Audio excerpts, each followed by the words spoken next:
We begin with the homage to the Buddha. Namo tassa bhagavato arahato samma sambuddhassa. Namo tassa bhagavato arahato samma sambuddhassa. Namo tassa bhagavato arahato samma sambuddhassa. Okay, good morning, everybody.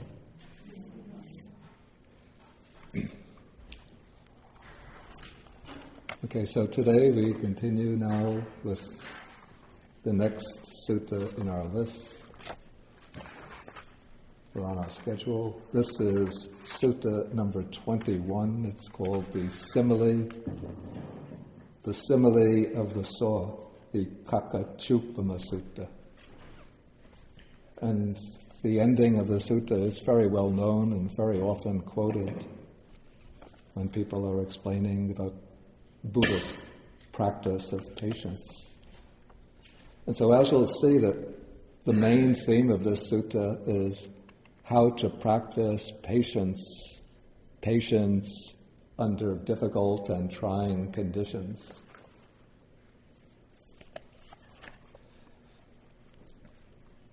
Especially patience when people speak to you in ways which are aggressive, hostile, offensive, disrespectful, abusive, slanderous. Something that we all encounter many times these days, and so it's a lesson that we have to learn.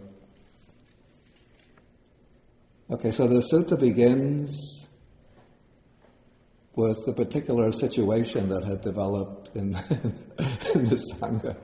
It says, on this occasion, a monk named the Venerable Mollapoguna had been associating overmuch with bhikkhunis, that is, with Buddhist nuns.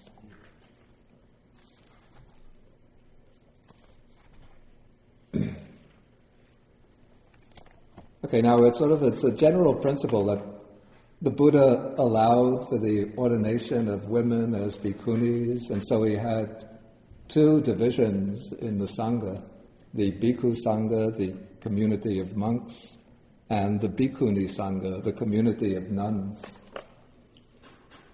And in order to maintain the sense of proper decorum within the Sangha, it's a kind of guiding principle that the monks and nuns shouldn't associate too closely, because probably there's a fear quite natural fear that if they associate too closely, then what happens is, especially you have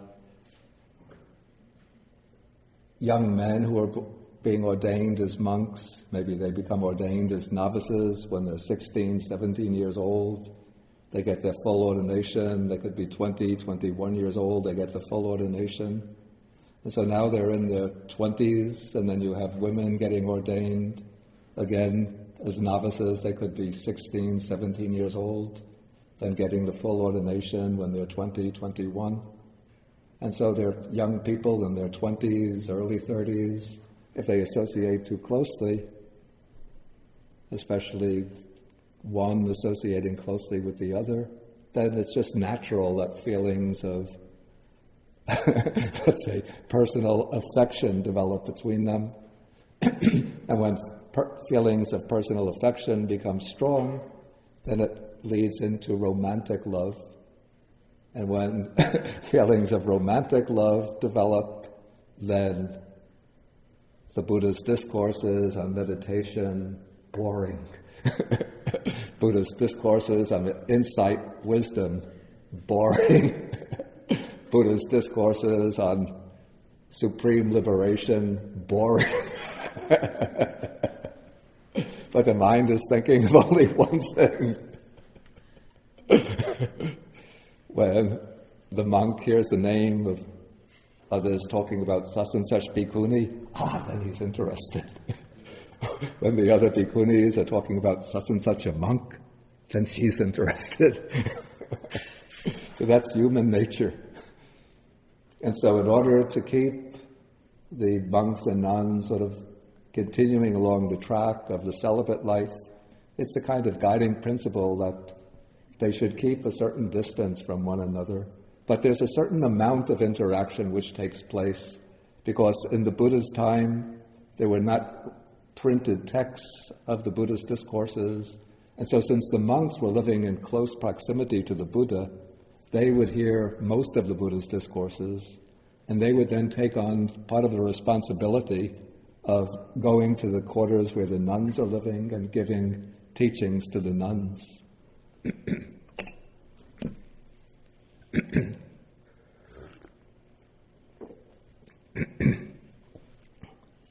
And also, since the order of monks had been established before the order of nuns, then within the structure of the teaching, the order of monks functions somewhat like an elder brother to the order of nuns. And so they give instructions, guidance, advice to the nuns. But in order to ensure that that's done smoothly, usually when a monk is assigned to give teachings to the nuns, then he would be accompanied by another monk. So there would be at least 2 monks going together to the nuns' monastery. Okay, so this monk, Moliyapaguna, apparently was not observing this kind of principle of decorum, but he was probably associating too closely with the bhikkhunis, with the nuns, on a very personal basis. And so the text goes on and it says he was associating so closely with the bhikkhunis that if any bhikkhu spoke dispraise of those bhikkhunis when he was around, then he would become angry and upset. And then he would start blowing it up into a full-blown case. And if any other bhikkhu should speak dispraise of Venerable Moliyapaguna in the presence of those bhikkhunis, then they would become angry and displeased and would make a big case out of it. Okay, so when the bhikkhus are aware of what is going on, they come to the Buddha, and one of them reports to the Buddha what has been happening, and then the Buddha asked a monk to go to Moliyapaguna and call him. Tell him that the Buddha wants to speak to you. Okay, and so one monk goes to Moliyapaguna, tells him, and Moliyapaguna comes to the Buddha's presence. Now, paragraph 5, notice this is interesting. It shows you the procedure that the Buddha uses, and then this procedure serves as a kind of guideline for conducting affairs in the monastic order all the way down to the present. And it should be observed not only in affairs of the monastic order, but in any kind of situation where one person or one group of people are lodging a complaint to you about another person, about the misconduct of another person. So when Paguna comes to the Buddha's presence, the Buddha doesn't begin at once saying, you should not behave like that, you should not do that. But the Buddha asks him first, is it true that you are associating very closely with the bhikkhunis? So much so that when any bhikkhu speaks dispraise of the bhikkhunis in your presence, you get angry. If somebody speaks dispraise of you in their presence, they get angry. Is that the case? So the Buddha first has to get the person who is accused to admit to the charge against him.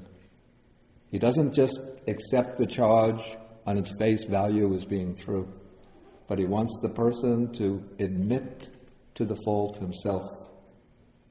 Okay, so Paguna says, yes, this is true. And then the Buddha gives him a sort of word of advice, paragraph 6. He says, "It is not proper for you, a clansman gone forth out of faith from the home life into homelessness, to associate overmuch or too closely with the bhikkhunis. If anyone speaks, such that if anyone speaks dispraise of those bhikkhunis in your presence," okay, therefore, if anyone speaks dispraise of those bhikkhunis in your presence, you should abandon any desires and any thoughts based on the household life. And herein you should train yourself thus: my mind will be unaffected, and I shall utter no evil words. Maybe that's a little too strong. I shall utter no wrong speech, might be better. Or no harsh words. I shall utter no harsh words. But I shall abide compassionate for his welfare with a mind of loving kindness, without inner hate. That is how you should train. Okay, now I think one has to know how to observe this principle correctly and not take it to an unwarranted extreme. Okay, suppose you have some friends, and then somebody comes to your presence and then starts speaking criticism of your friends. It doesn't mean that you should just sort of shake your head like this, say, whatever they say about my friends, that's okay, it's not going to affect me. If you think that they're wrong, you should certainly defend your friends from criticism. And if you think it's an issue that requires further investigation, then you should maybe ask them further questions, ask them whether they have any grounds for their charge. You might go to your friends and ask them whether the criticism that these other people are making is true. So it doesn't mean that one remains completely indifferent and just accepts the criticisms that others make about your friends at face value. The point is that one should not let what the Buddha here calls desires and thoughts, translated thoughts as intentions, desires and intentions based on the household life. Or we could put this more simply as worldly desires and motivations. Don't let them interfere with your judgment. So that because you have a preference for a certain person, you like a certain person, you immediately feel compelled to, you first get angry and then you feel immediately compelled to jump to their defense. But rather the first task, when you hear the criticism of those who are your friends, those that you have affection for, the first task is to keep the mind calm, in a state of equanimity. Don't let the mind get stirred to anger and then to a quick, unreflective response. But first you arouse loving kindness or even compassion for the person who is uttering these harsh words. Make the mind free from inner hate, and then you can discuss with this person further. If you feel that you should defend your friend, you can do so. If you want to ask further questions, you can do so. If you want to call your friend for inquiry and investigation, then you can take that approach.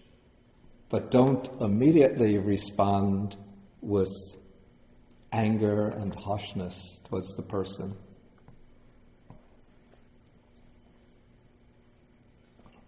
Okay, the way it continues, I have to confess first, I don't know whether I would be able to sustain this myself.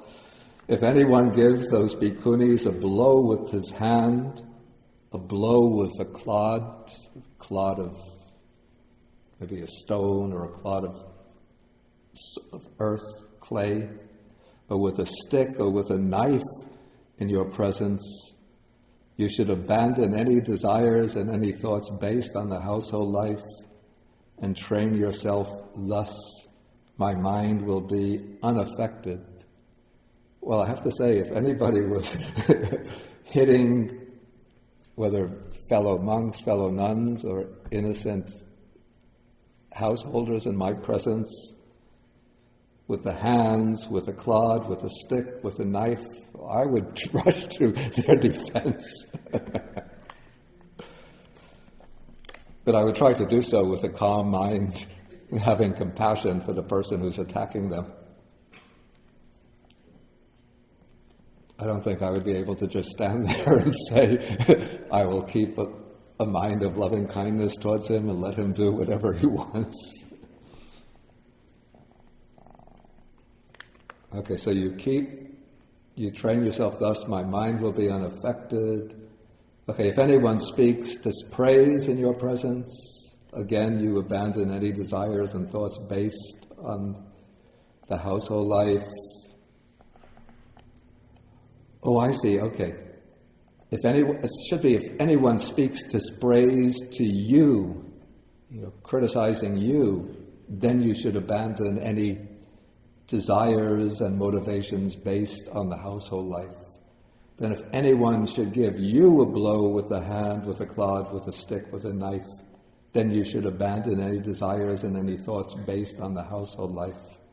And again, you train yourself, my mind will be unaffected, and I shall utter no evil words, I shall abide compassionate for his welfare, with a mind of loving kindness, without inner hate. Yeah, if people speak dispraise of me, I think I could take it. If they hit me with a clod, a stick, or a knife, I could take it. But if they hit others, whether I like the others or not, but if I see that they're innocent people, I would certainly rush to their defense.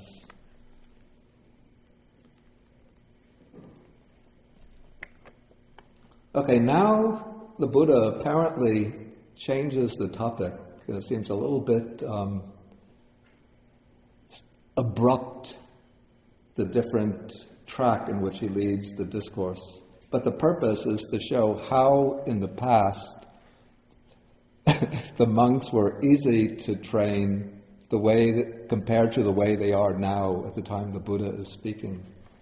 Like this becomes a perennial subject within the Buddha's own time and throughout Buddha's history, that things were always better in the past, and as time goes on, the behavior of the monks or even of the whole Buddhist community gradually deteriorates until we reach the rife corruption, deterioration of the present age. Okay, so the Buddha says, there was an occasion in the past when the bhikkhus satisfied my mind. Then, at that time, I addressed the bhikkhus and I said to them, I eat at a single session, just in one sitting, and by so doing, I am free from illness and affliction, and I enjoy lightness, strength, and physical comfort. In other words, he's healthy, light in the body, and strong. And so then the Buddha instructs the monks, he said, you too eat your food for the day just in one session, one meal a day at one sitting. And by so doing, you too will enjoy good health and strength. And then I had no need to keep on instructing those monks. I didn't have to repeat the advice again and again. I only had to remind them of my instructions, to call this to their attention, and immediately they would follow my advice. And so then this is like a chariot, which is harnessed to thoroughbred horses. It's waiting at the crossroads. And then a skilled trainer of horses comes along. He mounts the chariot, takes the reins in the left hand, the goad in his right hand, and then he could drive out wherever he wants, by any road that he wants. The horses immediately follow the cues that he gives them with the reins and with the goad. So in the same way, the Buddha says, I didn't have to keep on advising these monks again and again. I only had to give them this one suggestion, and they would immediately follow it. And so now the Buddha sort of broadens the scope of his instruction, and he says, abandon what is unwholesome and devote yourselves to what is wholesome, to wholesome qualities, for that is how you will come to growth, to increase or development and fulfillment in this doctrine and discipline. Then he uses another simile. It's like a big sala tree grove. The sala tree, it's a kind of tree that grows in northern India. I don't know what the Indian version is like, but there's also a sala tree that grows in Sri Lanka, but I think it's a different species. Very big tree, growing very, very tall. Okay, a big sala tree grove near a village or town, and it's choked with castor oil weeds. And then some man comes on the scene who wants to help the sala trees to grow. And so he cuts down and he throws out the crooked saplings that rob the sap of the healthy shoots of the sala tree. And he would clean up the inside of the grove, and he would tend the straight, well-formed saplings so that the sala tree grove later comes to growth, increase, and fulfillment. And so in the same way, one should abandon what is unwholesome. What is unwholesome is like the crooked, stunted sala tree saplings, and like the castor oil weeds. And then the wholesome states, those are like the straight, well-formed saplings. And so one cultivates the wholesome states within oneself, and then one comes to growth, increase, and fulfillment in this dharma and discipline.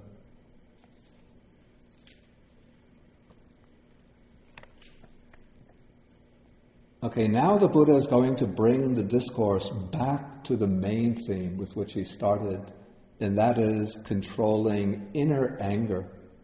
And he does this by showing, you could say this by revealing how anger can have deep roots within the mind, which are not immediately apparent, but they only come to the surface when we are put in provocative situations. And so for this reason, just because one can maintain a somewhat serene, calm, and peaceful mind when you're in favorable conditions doesn't mean that you've overcome anger. Sometimes one has to test oneself, but maybe not too quickly, not too hastily, by putting oneself into stressful and provocative situations just to see to what extent the mind is developed in overcoming anger. And so the Buddha uses here a simile, or maybe you call this a parable, or a little story, to show how anger can arise under provocative situations, so that the anger that we don't think is there will come to the surface and reveal itself when we're subjected to certain stresses that we don't ordinarily encounter. So he's giving a story about a housewife. This would be like a house mistress, the master of a house, in the same city of Savatthi. And she had a good reputation. Everybody thought she's gentle, meek, and peaceful. Her name was Mistress Videhika. And then this Mistress Videhika had a maid whose name was Kali, who was said to be clever, nimble, neat in her work. And then the maid Kali thought, my mistress, everybody thinks that my mistress is peaceful, gentle, calm. But is she really free from anger or not? Let me test her to see to what extent she's free from anger and to what extent she'll become angry. And so one day, the maid, Kali, got up late. And so the mistress calls her, and it seems this is not a very polite way to address her. She says, "Hey, Kali." And then Kali replies, "What is it, madam?" And then the mistress says, "What's going on with you that you've gotten up late?" It could be that she's ill, feeling exhausted. And maybe in India, at that time, with a very heavily stratified class society, even if one is ill, one is expected to get up early and start working.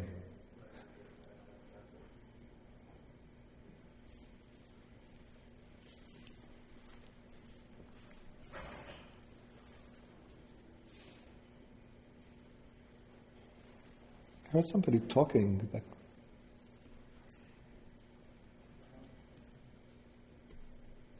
Okay, good.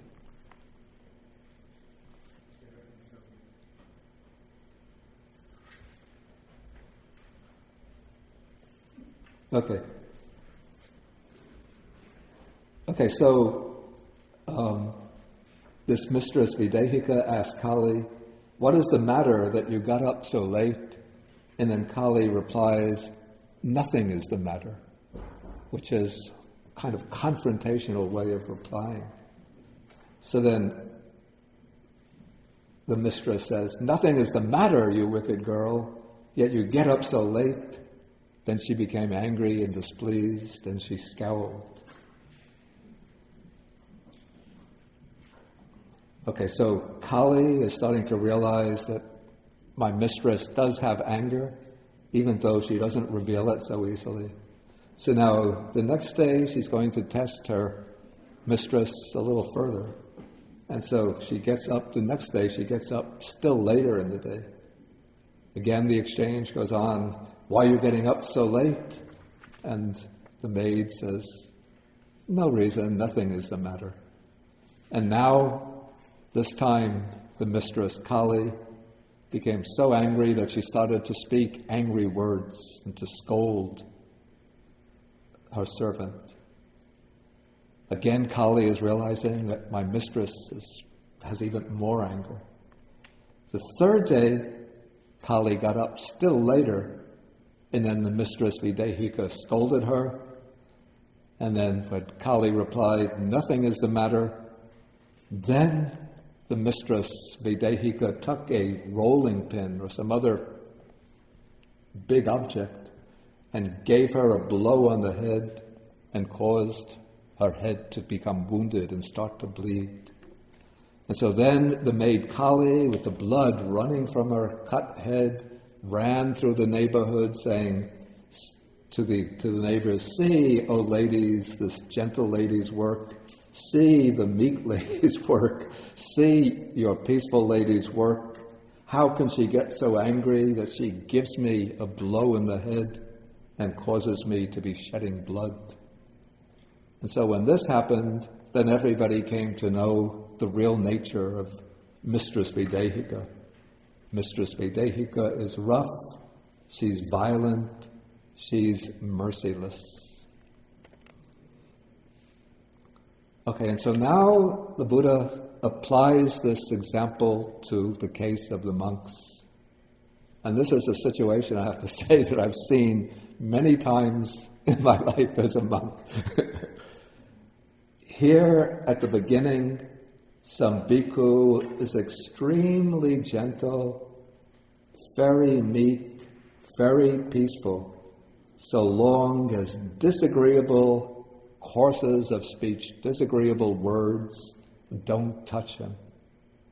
But it is when disagreeable words touch him that it can be understood whether that monk is really kind, gentle, and peaceful.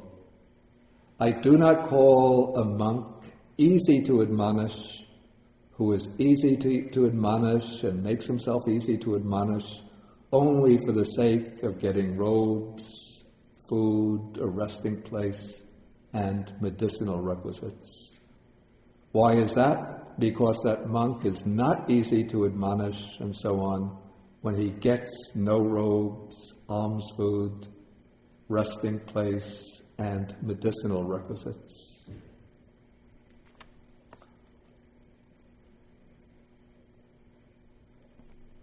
Okay, but it's when a bhikkhu is easy to admonish and so on because he honors, respects, and reveres the Dhamma that I call him easy to admonish. And therefore you should train yourselves thus. We shall be easy to admonish and make ourselves easy to admonish because we honor, respect, and revere the Dhamma. That is how you should train, O monks.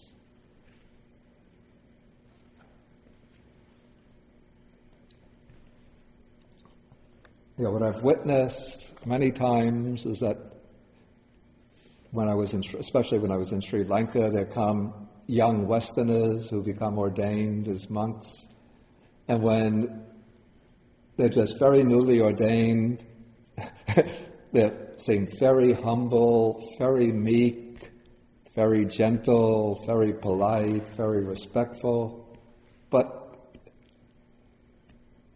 after 6 months, 1 year being a monk, then they think that they're very learned, very experienced, that they're now veteran monks, and then they become sometimes quite arrogant, very rude, very sometimes aggressive, and then you could tell that their politeness, their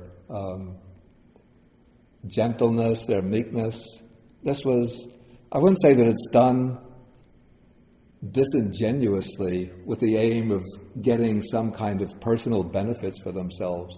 Often it's simply because they're in a completely new environment, in a new situation, and so they're trying to fit in, to find their little niche.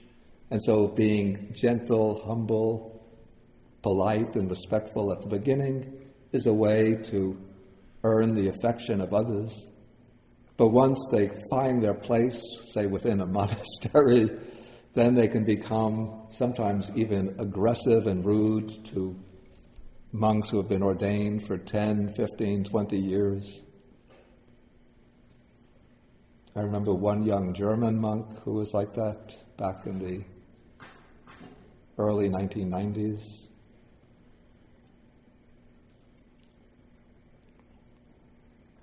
Yeah, he would find faults with things that one monk would say, then he would go to another monastery and start reporting those faults to other monks there, trying to create conflicts between monks in different monasteries. And usually what happens almost invariably to them is after 2 or 3 years, they vanish. Okay, now the Buddha comes to what is the main theme of this discourse, which he's going to repeat over and over, each time illustrating it with a different simile. And it's one of the things that always strikes me very much about the Buddha's suttas or discourses, is the way almost every important point is illustrated by a simile which helps to, a simile or a parable, which helps to lodge that doctrinal point deeply within the mind. It's amazing how the Buddha can draw these similes from so many different aspects of human life. They say that he lived locked up in the palace for the first 29 years of his life, but how does he know the way elephant trainers train elephants, the way horse trainers train the horses, the way goldsmiths prepare some gold ore to make gold ornaments. And here we have a variety of similes. Okay, so first comes the main point of advice. There are these 5 courses of speech, 5 ways of speech that others may use when they address you. Okay, their speech may be timely or untimely, that is spoken at the proper time or at an improper time. For example, improper time, somebody wants to criticize your behavior, to point out you've been doing something wrong, even though he might have a valid criticism. So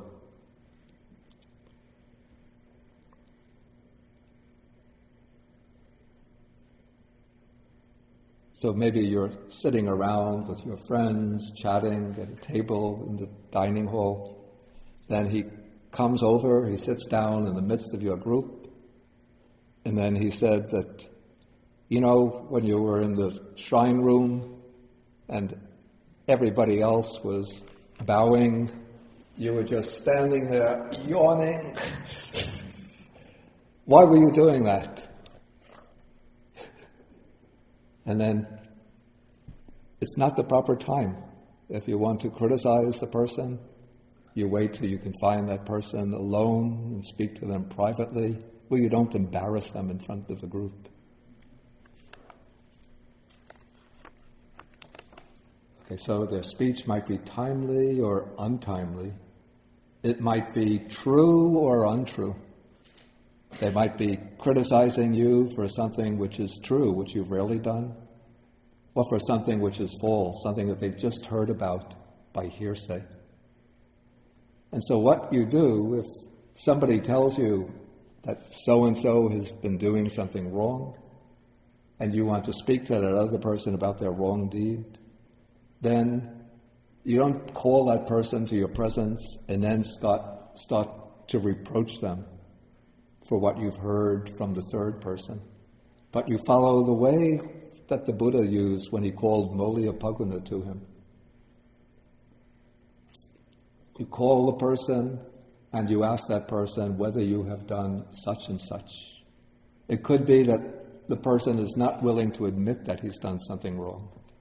Maybe somebody comes to you and says that he saw his friend Sam, maybe in a bookshop, take a book from the shelf and stick it within his jacket and then walk out without paying for it. And so you call Sam to your presence. You say, "Is it true, Sam, that you've done this?" And Sam says, "No, I didn't do that." But Sam is really lying about this. And maybe you can suspect from his facial gestures, the way he replies, maybe a little nervously, you suspect that he's lying. And so it doesn't mean that because he denies it that you have to accept his word at face value. You might probe on a little more deeply to get him to admit it. And if he won't admit it, then you might even call the other person to your presence and speak to both of them together and try to get the other person to make that accusation and try to find some way to resolve the conflict.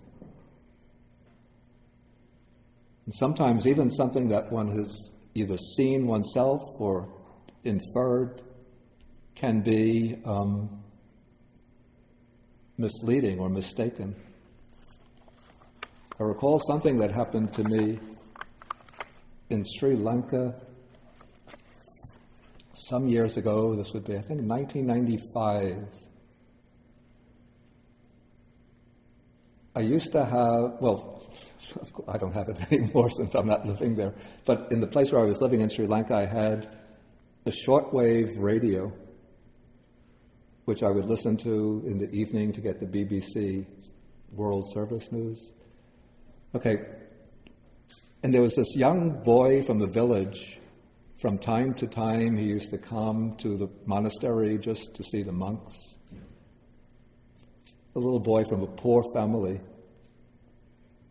And so this was the day before the Buddha's birthday, before Vesak. He came to pay respects to us.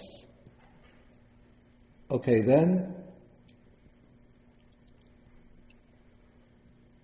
the next day, I had been invited out to go to some friend's house for lunch, and I looked for my glasses, and I couldn't find them. I looked all over the building, every place where I put the glasses. I couldn't find them. And when was the last time that I used the glasses? It would have been the previous evening when I went out for a walk, which would have been about 5:30, come back about 6, and that boy came about 6 o'clock. Couldn't find the glasses. He's a poor boy. So the inference was, even though it was such a terrible thought, that boy has stolen the glasses. And so later the next day, I sent somebody to the village to call that boy. And since he just spoke a little bit of English, and I just spoke a little bit of Sinhala, so I had to call the Sinhalese monk who was living at the monastery to translate. And so I called that boy, the three of us were together, and I said to that boy, that was a very terrible thing that you did last night. You came to the monastery, and when I wasn't looking, you took my eyeglasses. Why did you do that? Then the boy said, no, I didn't take the glasses. And then I said, well, there was nobody else in the building but me and you, and I looked everywhere for the glasses. I couldn't find them. You must have taken them. Please return them. And the boy broke down crying. And when he started to cry, I realized he was telling the truth, and then I almost started to cry. And I patted him on the back and said, don't worry. No. Okay, I believe you. Okay, then sent him home. Then every day after I finished listening to the BBC evening news, I disconnect the radio and I put it in a particular spot. So that evening, I went to the spot where I keep the radio to get it to hook up to listen to the BBC news. And I pull the radio with the wire, and what is entangled in the wire? The glasses are there. So there I was so sure, as a matter of inference, I was pondering this for hours. I didn't want to accuse the boy, but the only conclusion I could come to was that he had taken them. But all the time they were in the radio, or in the wire of the radio. Okay, so true or untrue, gently or harshly. Sometimes people speak to you, even though they might be accusing you of something, but they'll speak gently. Sometimes other people will speak harshly, angrily, roughly to you.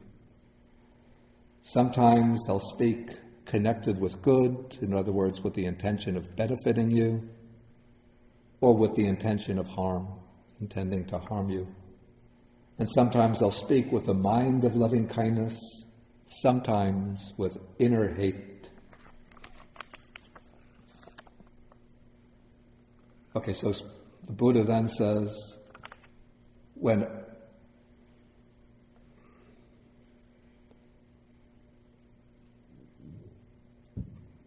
actually he's pretty much repeating what he said, but when others address you, their speech may be timely or untimely and so on.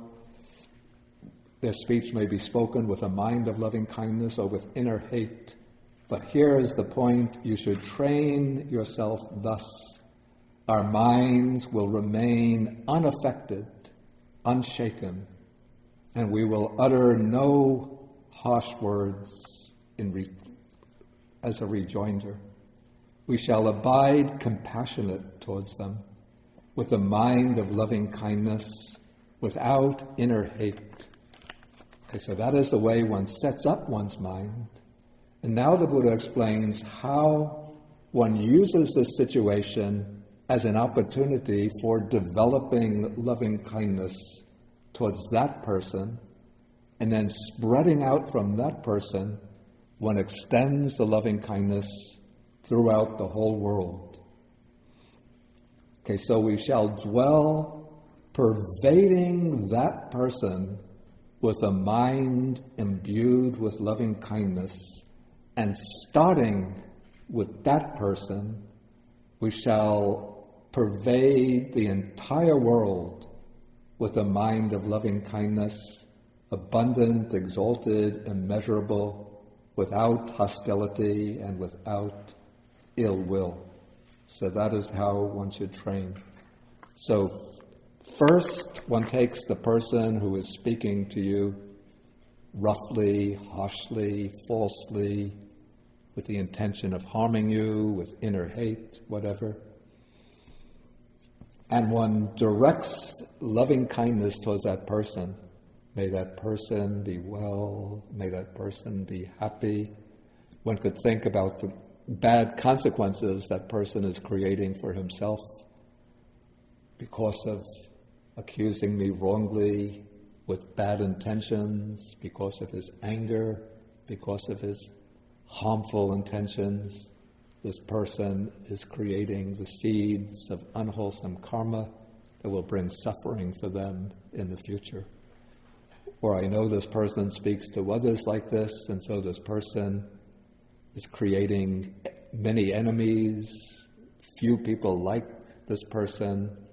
He's regarded with suspicion, hostility by others. Nobody wants to become friends with him.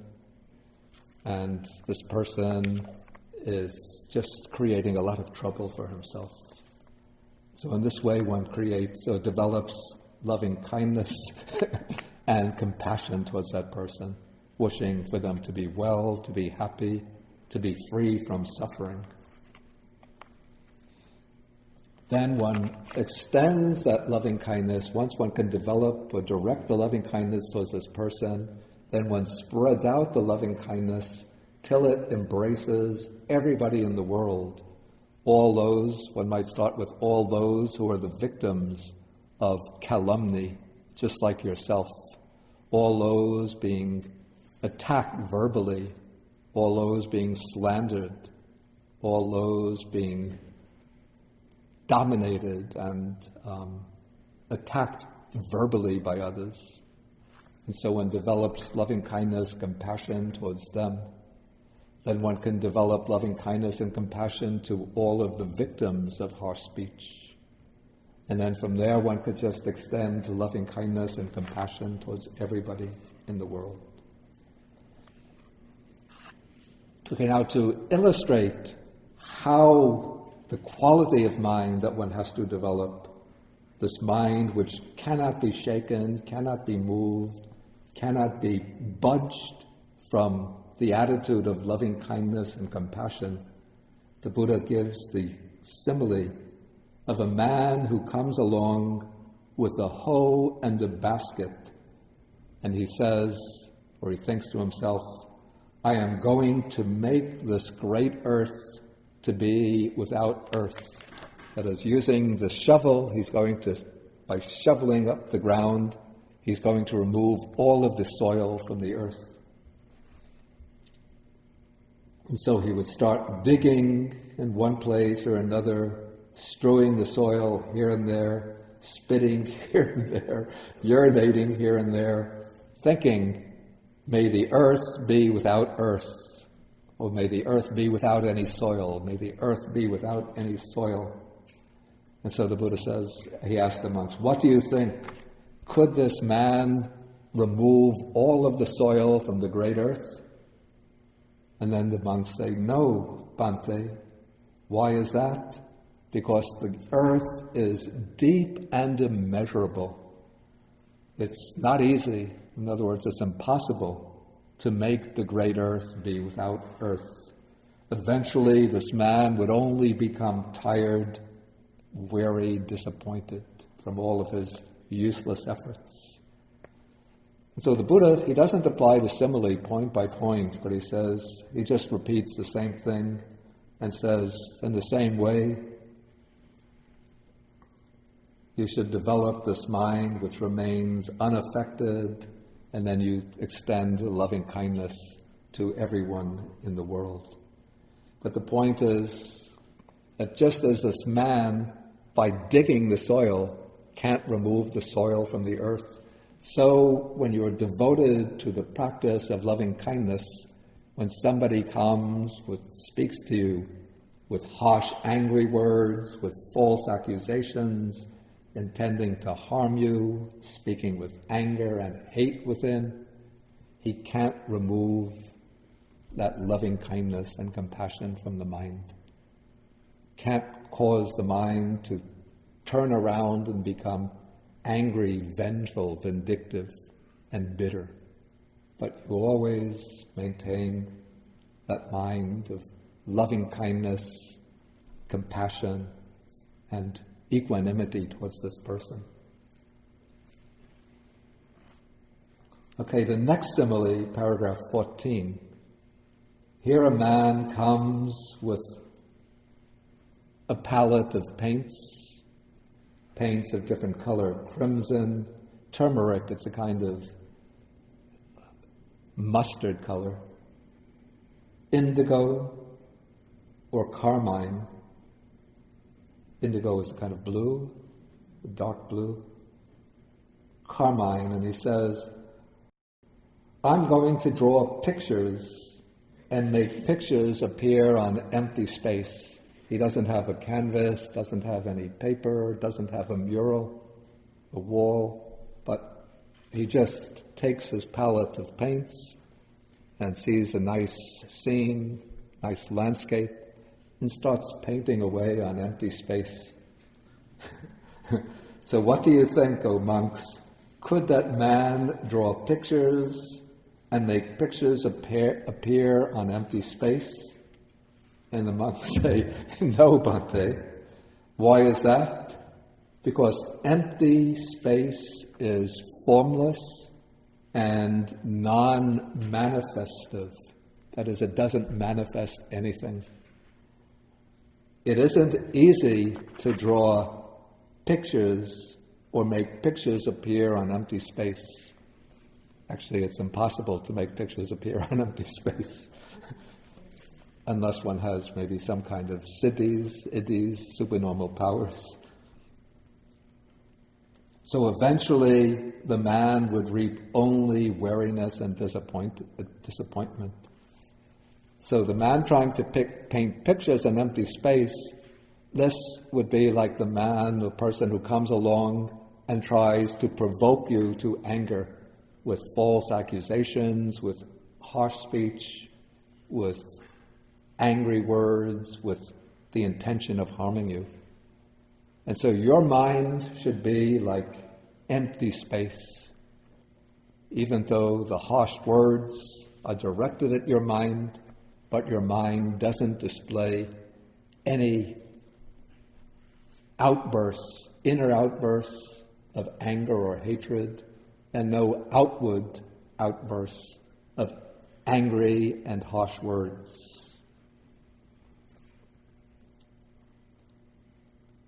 So you should abide, the Buddha says, with a mind similar to empty space, abundant, exalted, immeasurable, without hostility, without ill will. That is how you should train. Okay, now comes the third simile.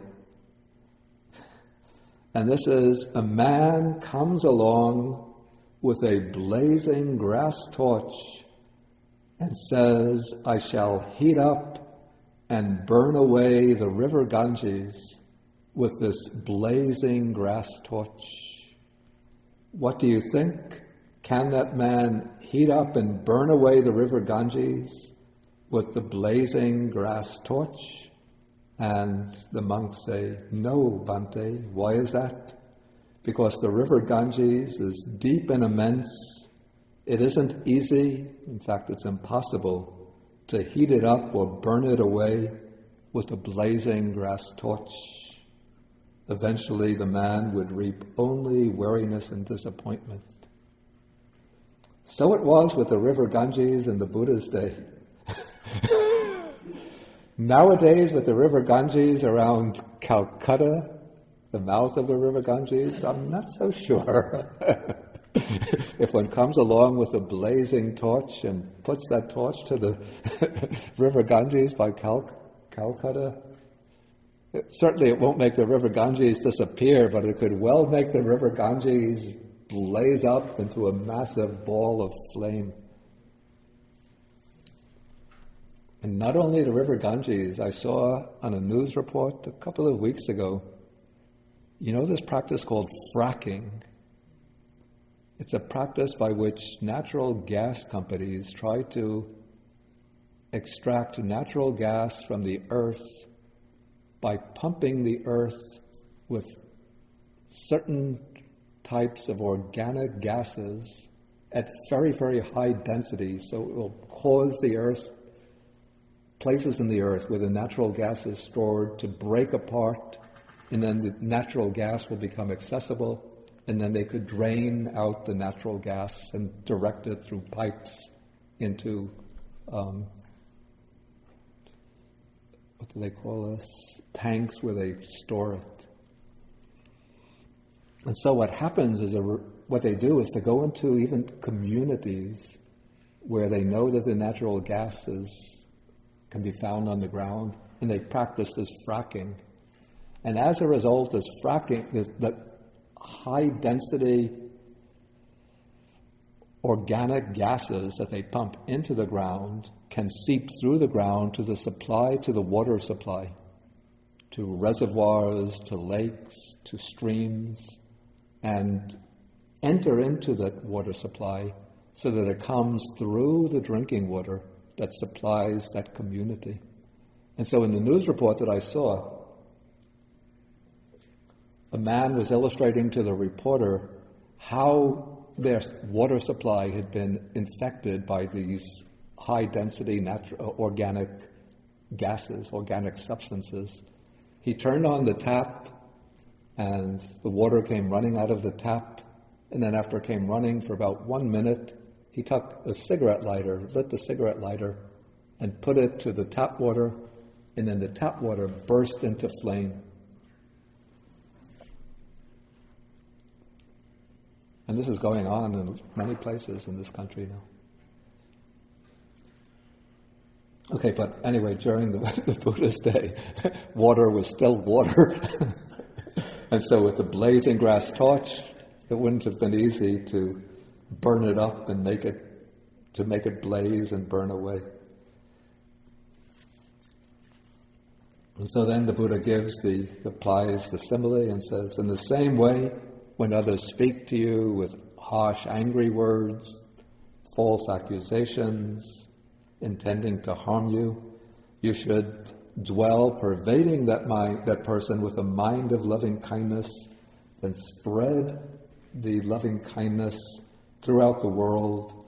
And so you should abide, pervading the whole world with a mind similar to the river Ganges, abundant, exalted, immeasurable, without hostility, without ill will. Then comes the fourth simile. This one is a little peculiar. I don't quite really understand what's going on. Okay, suppose there were a catskin bag. It's hard to conceive of people killing cats to get the skin to use for a bag. Maybe this is just the name that they use for this type of bag. It's rubbed, thoroughly well rubbed, soft, silky, rid of rustling, rid of crackling. And then a man comes along with a stick or a potsherd thinking, I'm going to make this catskin bag rustle and crackle. Maybe that would be the sign of a badly matured catskin bag if it rustles and crackles. Maybe it was considered like prestige item, like having a Gucci bag, or what are some of the other companies? Coach. Coach? Okay, Coach. Pyramid. The Gap, is that considered? No, that's just, those are jeans. Cheap stuff. president of GAP who listens to my talks over the...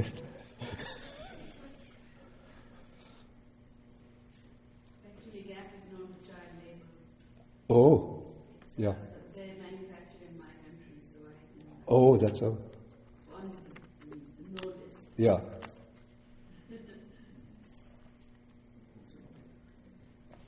Okay, so if this man comes along, tries to make the catskin bag crackle, he can't make it crackle because the catskin bag has been well rubbed, thoroughly rubbed, it's soft, silky, and so on.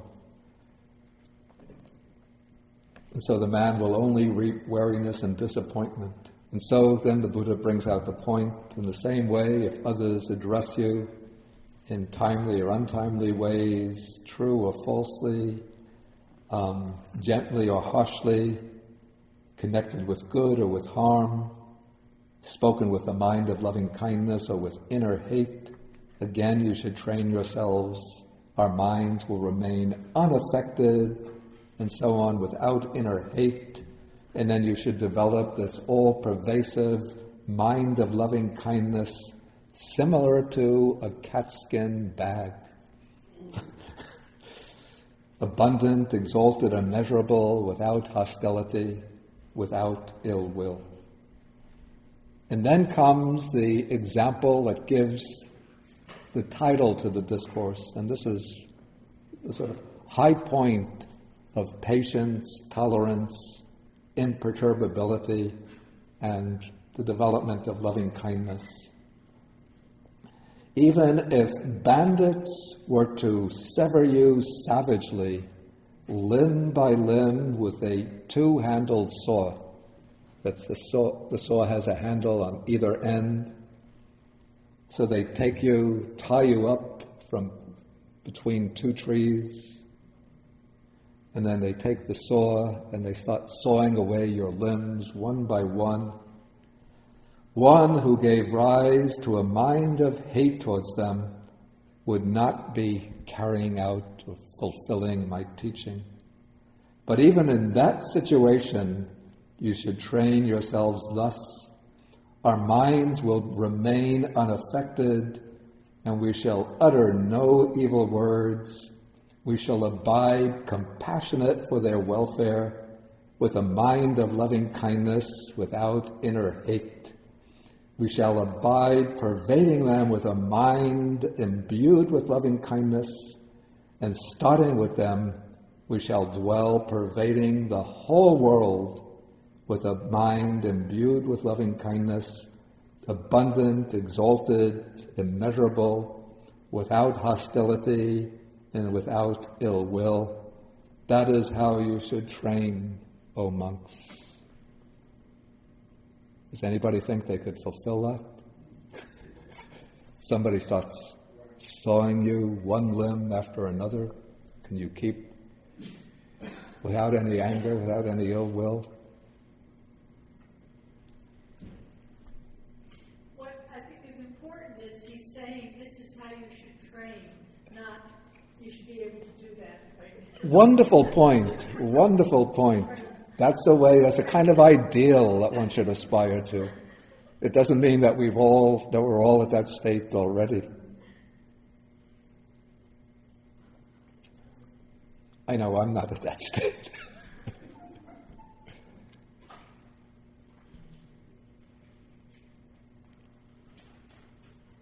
My one testing along this line, I've never been sawed apart or never beaten. But again, this goes back to the time when I was living in the forest hermitage in Sri Lanka. I was staying with the older German monk, Venerable Nyanaponika. This could have been 92, 93.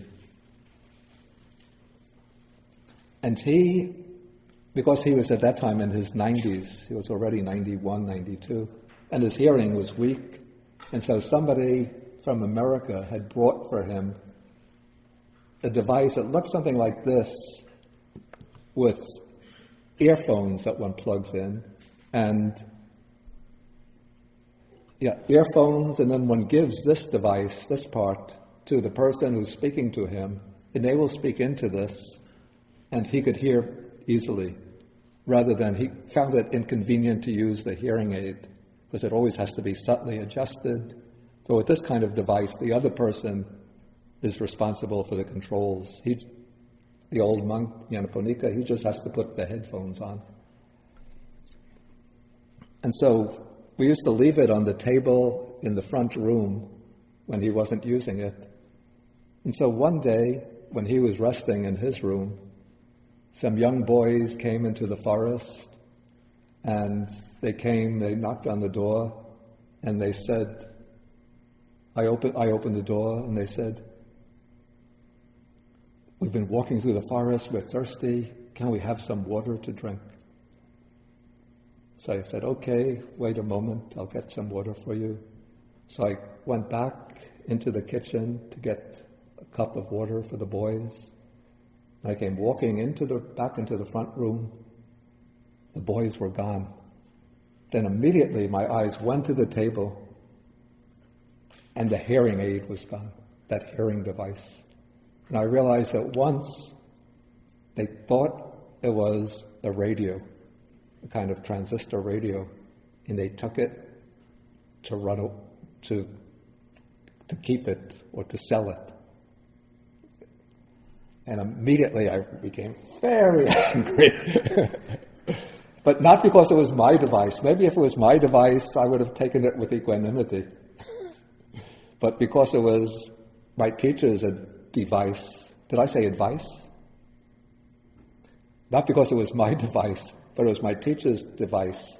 Then I became really angry, and 1992, I was 48 years old, and here was a 48-year-old man chasing after a bunch of 14-year-old boys through the forest.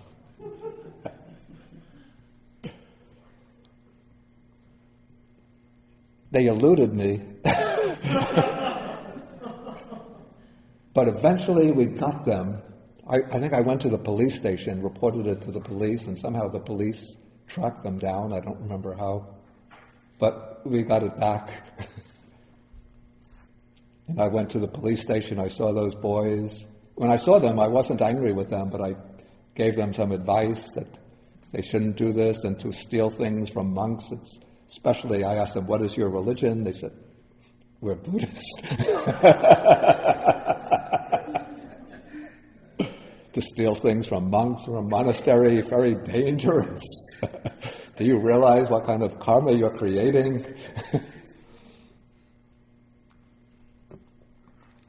Okay, so but this is a very good point you made, that this is advice for training. It doesn't mean that we're already at that level, but we have to train ourselves step by step to reach that. Then the Buddha says, if you keep this advice on the simile of the sower constantly in mind, you see, that's the simile that the Buddha is giving for us to remind ourselves. Do you see any kind of speech, trivial or gross, that you could not endure? And so the monks say, "No, Venerable Sir." And so then the Buddha says, therefore you should keep this advice on the simile of the sower constantly in mind. That will lead to your welfare and happiness for a long time. There's another interesting point coming out of a simile. Can anybody get what it might be? Just look at paragraph 21, the sentence, if you keep this advice on the simile of the sower constantly in mind, do you see any course of speech, trivial or gross, that you could not endure? It's very like the mastery of the mind in the last sutta that we studied last week. Yeah. It's a different practice that seems to aim at the same result. Yeah. But there's something else that I had specifically in mind that just occurred to me when I read that sentence. It would make anything you're enduring trivial compared to the being sought. In fact, that just expresses in a different way the point that I had in mind. The simile deals with a case where somebody is actually sawing your body apart, limb by limb. But it's applied, the Buddha isn't saying, therefore, monks, you should be able to keep your mind in the state of loving kindness even when others saw you apart, limb by limb. But he's taking it to a more tolerable situation, at least as a starting point for training. Therefore, you should be able to endure any course of speech. So, when you apply the simile of the mind, when you apply the simile of the saw in one's mind, then one thinks, when others are speaking to you in angry, harsh ways, you think, the Buddha said that if bandits were to saw us apart, or to saw me apart limb by limb, I should be able to endure it. So what to me are these harsh words? It's a little bit like when we were children, we used to have this verse, sticks and stones might break my bones, but words can never harm me. Actually, words can do a lot of harm. But one uses this as a kind of guideline for training or practice. Okay, so this takes us through the simile of the saw. Any questions that come out from this? These are from the internet.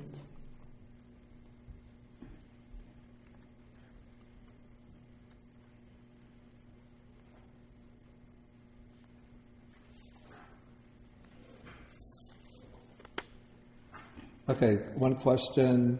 Jesus also taught turn the other cheek in the Sermon of the Plains, the Sermon of the Mount. Instead of turning the other cheek, isn't it better to just run away? Also, isn't it better to run away from from the bandits with the two-handled saw? Yeah, first of all, I think Jesus' advice about turning the other cheek, I don't think that should be taken literally. It doesn't mean literally that if somebody hits you, you just function like a masochist and say, yeah, that felt good, but don't do it on that cheek, do it on the other cheek. So you have to interpret that piece of advice according to the intention, not take it literally. The point, I think, is not to take revenge on the person who hits you on one cheek, but instead regard them with compassion and maybe even do a good turn to them as a way of sort of breaking down their hatred or hostility. And then the question, isn't it better to run away from the bandits?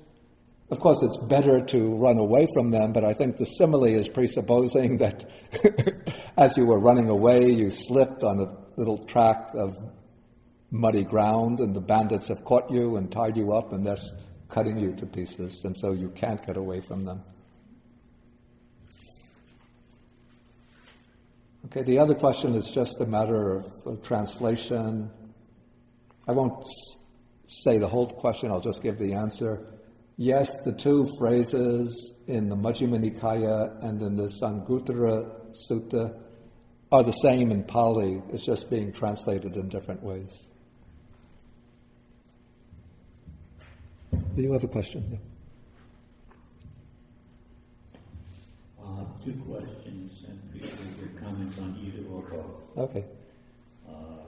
Several times the phrase based on the household life. And here we are, householders, and I wonder if that is, I wonder about it, because it seems to imply that we as householders need not or do not attempt to follow the same training in our own way. The other question is the one about Kali, the maid whose intentions are maybe seen as strange. I mean, she's taunting. Yeah, I have to say I agree with you about that. I don't like to criticize a simile or a story given by the Buddha, but it seems it's a little extreme that the maid is deliberately violating her duties just to test her mistress, and properly she shouldn't behave in that way. I'll come back to the other question. Did you have some comment on that point? No, I was just going to say that was well brought up, because every time I read the sutta, I get very angry, especially at that little parable. Yeah. Kali's a pervert. The inherent. She's a pervert. I mean, to do that, to deliberately treat somebody, Yeah. that's some bad. Yeah, I have to agree with that, yeah. She deserved a cloud on her head. Just my opinion. I have to say the cloud on the head, it's a little strong, but if it injures her physically, that goes to an extreme. But if she just answers, what is it to you, madam? I've just decided to get up late today. I mean, she's not fulfilling her responsibility as an employee in the household. Yeah, but the simile is that we should not assault someone, even though she's violating. We take the... See, even though she's violating her duty, we have no right to hit her. So therefore, it makes it worse or better. In other words, she could have just said, look, I'm sorry, I mean, you may be sick, I understand, I need more time. Maybe you need a week of rest. Maybe you need to take off a little bit so that you could rest. So therefore, she could work with compassion. And therefore, I've done this in many cases with employees I used to do it where they come in and they couldn't make one day. I'll say, listen, take the day off next day. And say, no, I'm coming tomorrow. No, just take off. And I make them take off. That person would take off and it would work. Because I would give them a few days. Therefore, they'll come back and say, but I'm going to lose money. Well, that's okay, because they do rest. And they come back, and next time they come in time. So therefore, I worked with this person so that instead of hurting them, I hurt them in the pocket where it hurts. So she couldn't understand it would hurt. So listen, you could take off. Yeah. And you don't get paid for your rest. And she will come back eventually and say, oh, she has good temper. She worked perfectly the way she should work around people. That's what he's trying to say. Yeah. But of course, either way you put it, of course, she did something of intention. She was testing. Yeah. Anyway, I think we don't have to insist on taking the simile to imply that the Buddha is approving of that way of testing one's employer. It's just a simile to bring out the point that sometimes somebody can have an apparently meek, gentle, humble exterior, but inside they're still harboring anger. Okay, coming back to the first question.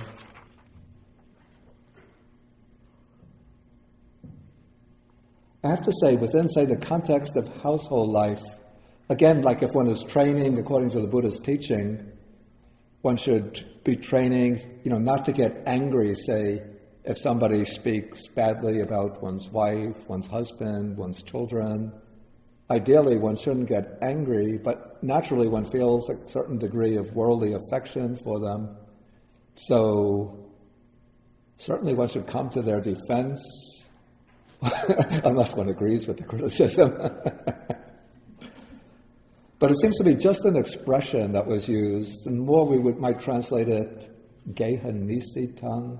It's literally depending upon the house, or depending upon the home, connected with the house, connected with the home. So it's referring more to the kind of ways of reacting that will go on in ordinary household life. It doesn't mean that somebody who's a householder but a follower of the Buddha's teaching shouldn't also be trying to train in this way. But at the same time, I would say one should recognize that because of the affection that arises from family relationships, sometimes the responses will be more difficult to modify and control than it would be to other people. Well, I have to say, it doesn't happen only amongst householders, but in the monastery, sometimes if one has, you have a teacher, a preceptor or a teacher, and then you're with some other monks, and they speak critically about your teacher, then naturally you get upset and angry with them. Like I used to hear about the well-known American monk Ajahn Sumedho. People would say that he never gets angry under any circumstances, except if others criticize Ajahn Chah, his teacher. You were reading my mind because I was thinking of Ajahn Sumedho when he was speaking when he was younger. You know, he was a relatively young monk. He's like, well, he's just about the best teacher there is. You can go. And he would get really angry. Yeah. He wouldn't say it. He just wanted to kill them.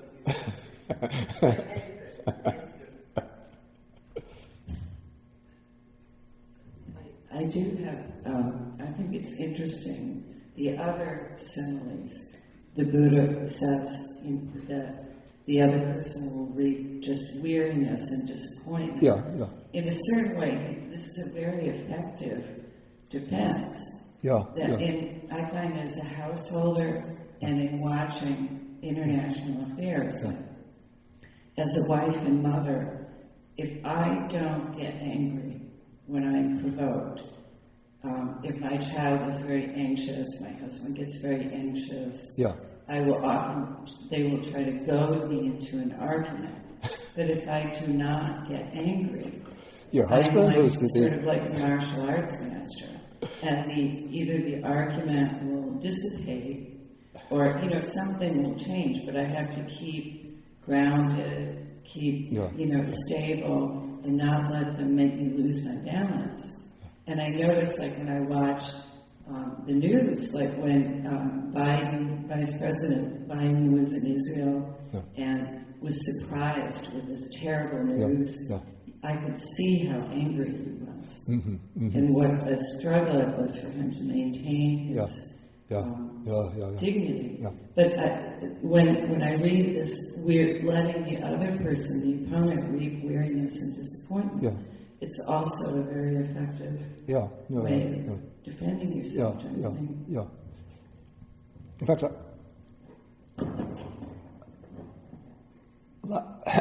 last week I told you about the method that I used when I was taking walks in West Hempstead, Long Island. When the cars go by, and somebody shouts something insulting out the window of the cars that goes by, why don't you dress like a human being?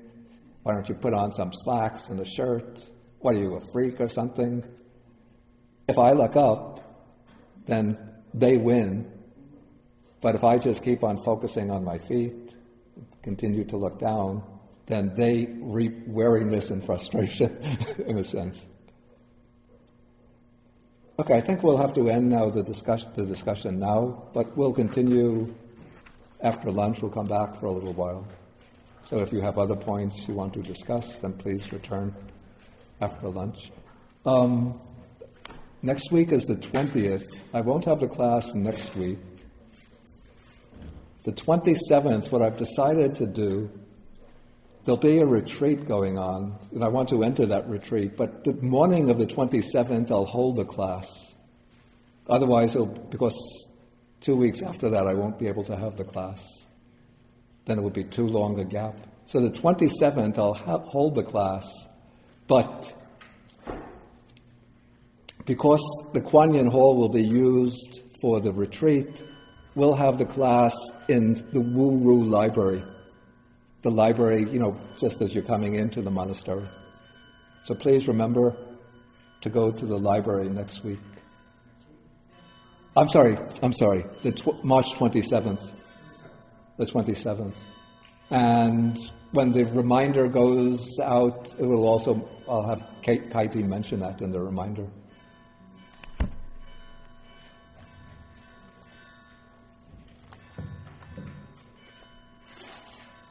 Okay, we end with the verses to share the merits.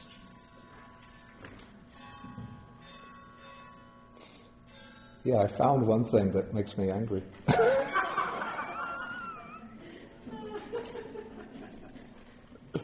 It's not even another person speaking. Not even sawing my lips.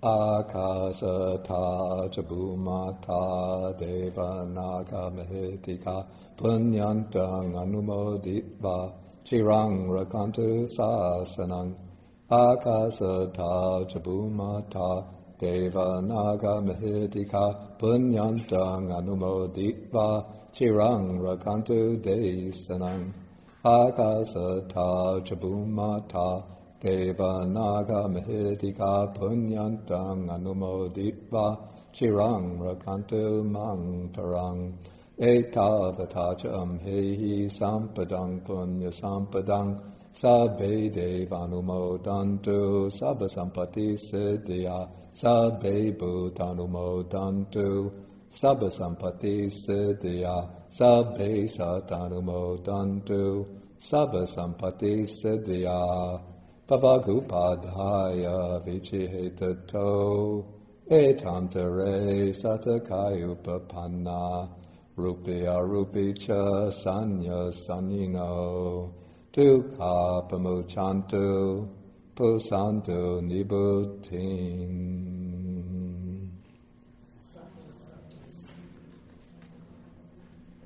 Okay, please stand.